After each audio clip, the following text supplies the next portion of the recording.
This is Michael Dawes, Director of Public Relations at Barton Community College, and we're a few weeks removed from renovation celebration, but my two guests were so much on the move that it was hard to pinpoint him. We're going to talk to Darcy Weedle and Ron Kermer. Darcy is the coordinator and instructor of the auto technology program here, and his sidekick, the other instructor, the tag team here, is Ron Kermer. You guys have done a wonderful job. How many students do you actually have this year, both high school and your college kids? We've got around 70 students this year. It's our largest year ever, so it's been a challenge, but a good challenge at that. Okay, Darcy. And Ron, I guess the fact that you've got 70, good thing you got this space. I understand that you guys, for the most part, about doubled your space, plus you've got dedicated classrooms. I'm sure that comes in handy with so many students coming in. Yeah, that saves us from having to do the double setup, and this way we can set up our own classrooms and really be dedicated to what we're teaching. And with all those students, that's a real big if for us. That's a big thing.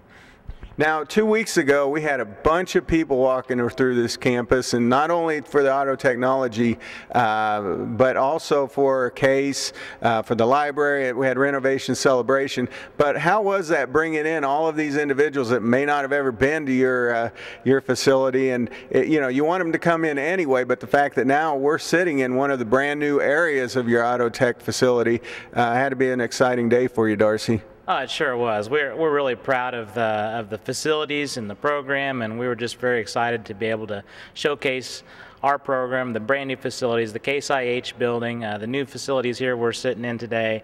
It was just a wonderful opportunity to show the community what we have to offer here at Barton, so we were very pleased. And not all of this facility is brand new. Obviously, you had the part of the facility that you had for many, many years.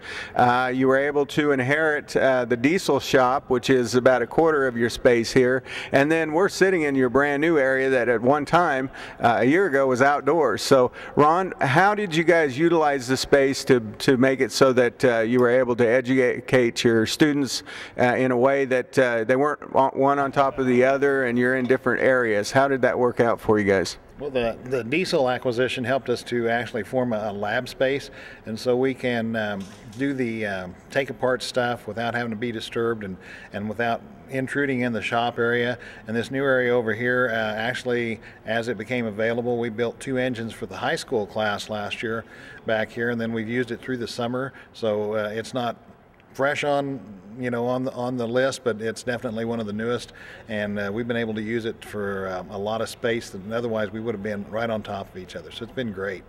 I know you guys had a makeshift classroom upstairs, which now is used for your storage, so you're not utilizing good space on the main floor for your storage area.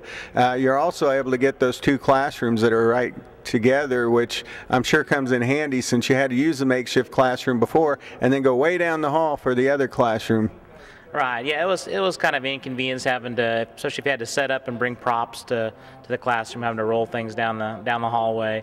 And of course, being up in an upstairs classroom before, every now and then you'd have a student that was on crutches or spraining an ankle or something like that. So having 2 ground floor classrooms is really nice. We can make a quick transition from the shop to the classroom and back and forth, and it's all set up with smart technologies.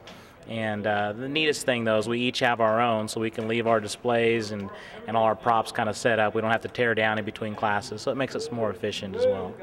That you guys have a classroom that's named after one of our benefactors, Lois Albin, and she was actually here 2 weeks ago for renovation celebration. You had the honor of giving her an award, Darcy. That had to mean a lot to you, the fact that she's contributed so much to your program and seeing all the benefits that have come from that. Right, that was a very special day and a very special lady.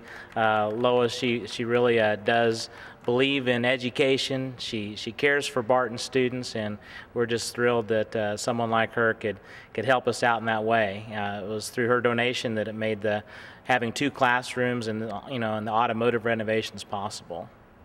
And that day, obviously we wanted Al Yost to be here. He's been part of this program for several years now, and he's one of the benefactors that has also made a difference. But I know you have him big as life on your wall.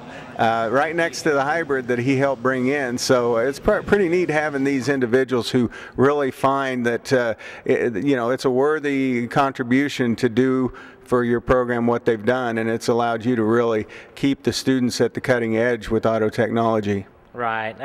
Al Yost, he's another very special individual, and of course he's been in the oil business for many years, but he's also a car guy, and it's just kind of interesting to sit down and talk with him. He remembers about all the old cars and electric cars of the day, and so he jumped at the chance to help us purchase the hybrid car, which he purchased for us, and when the hybrid car was delivered, he came out that day and he talked with all the students, and it was very memorable. We asked him, Al, if you could tell these or give these kids one piece of advice, what would it be? And he thought for a moment. He said, stay out of the bars and into cars. So we have a poster of him up on the wall of him saying, stay into cars and out of the bars. So that was some good advice. But the kids, they thought that was funny, but it's true. It could be a hybrid car, it could be the dynamometer, it could be the shirts that you guys are wearing with Barton Auto Technology that all of your students have because of the commitment by the community to ensure that you guys run a shop here that really mimics a real shop. Tell us about how you got these shirts that all your students are wearing, and Ron, I'll let you tell us how that all came to be and what that does for your program. Okay, we went to our advisory board first off, which is comprised of a lot of the business owners and their key players here in the Great Bend and Barton County area, and asked them some things that we could do. And one of the things that they thought would help to kind of get the students into feeling like they were in a real shop was actually to wear shirts, and that kind of grew. And so the first year we actually had sponsorship for the shirts, and it went over pretty well, and the guys seemed to like to wear them and everything. Of course, we pushed that pretty hard, but so this year we have made it part of what the students will buy. We're not totally unusual from other schools across the state, but this way we have a recognizable uniform, and it kind of gives the students a sense of being with our program and being proud of what they're doing. And obviously there's advisory board, and you had quite a few industry reps and businesses that have stepped up to actually allow you guys the chance to purchase these shirts. Can you name them all, or do you want to even attempt to? Yeah, sure. Last year we had Dunan GMC, Manweiler, Chevrolet, Dove Buick, Cadillac, Marmies. Basically all our local dealers, they sponsored several shirts for each student, and all their shirts that were sponsored have their company logo on the back. So you might see them walking around town with a Marmies or a Doves or a Manweiler or Dunan GMC logo, and so those are our kids walking around with the sponsored shirts on. And it obviously shows you the support that you have from the industry and those business leaders to keep your shop going, and to be it benefits them obviously to teach these students and put them out in the workforce. So it's a quid pro quo, both of you benefit situation. Right. All our students are in just about every shop here around town, whether it's Becker Tire, at Doves, at Marmies. Having a uniform shirt when they leave here, they got something to wear that looks professional, and it's all about looking professional, feeling like a professional. So we're really pleased that we've started the shirt program. And Ron, I have to mention this. I know it's kind of out of the way as far as what we're interviewing about, but you actually sit on faculty council and head that, and I just think that that's pretty it's a good thing when somebody in the auto tech field takes it upon themselves to actually involve themselves to that degree and incorporates himself into all of the college and what's going on with faculty. I know it's a lot of work for you, but how have you found that to be? I've really enjoyed it. I started out with the first 2 years that I was on faculty council.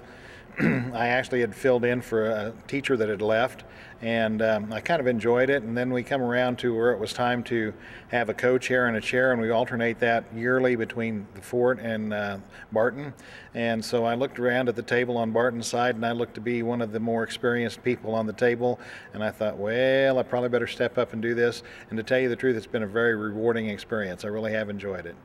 And one of the other areas that we are leading the charge in, I know, and this is a segue into Odyssey 2010, because we were the only facility in the state of Kansas 2 years ago, and they have this thing every other year, to actually have something set up and allow the public to come in and see some of the things that are happening now, but they may not be aware of and might not be in the mainstream for another 10, 15 years. So it's, and we got quite a crowd. So we're going to do this all over again. It's going to be October 15th.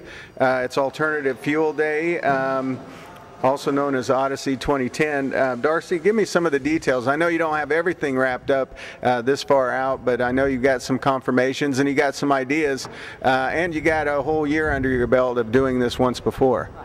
Yeah, we're really excited to be, again, the Kansas host site for the Odyssey event.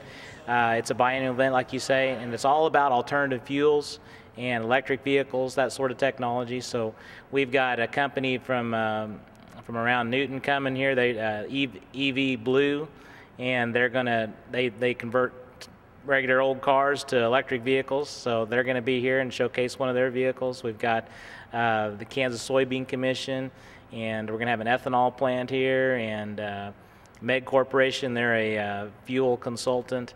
And of course, we'll have some hybrid displays, and some dealerships are going to bring some hybrid electric and flex fuel vehicles. So it's going to be kind of a fair-like atmosphere. People can come and go, look at the displays, listen to a special speaker. We intend to invite the area high schools come out again. So if you're curious about electric vehicles, about hybrids or alternative fuels like biodiesel, ethanol, E85, then it'll be a good day. It'll be a fun day, and we're just really looking forward to it, and hope it's going to be a big success. And the great thing about it is it's going to be a come and go event, and they can just go to whichever station and hear what they want to hear and whatever interests them. So they don't have a huge commitment to come out here and check that out. We hope people do. It's obviously something that you can't get anywhere else in the state that particular day, and we're cutting edge there. It goes right along with some of the equipment that we've got in our hybrid vehicle, which allows these auto tech individuals to know what they're supposed to know when they head out into the workforce. So you guys have your work cut out for you every day to come in and teach the old stuff and also bring in the new stuff. So I'm sure, and teaching 70 students, not only need more space, you maybe need to clone both of yourselves. So with that, I'll tell you both, thanks for doing everything you do, and keep on keeping on and teaching the students the way you have. And with that, we're going to close this interview. I do thank both of you very much.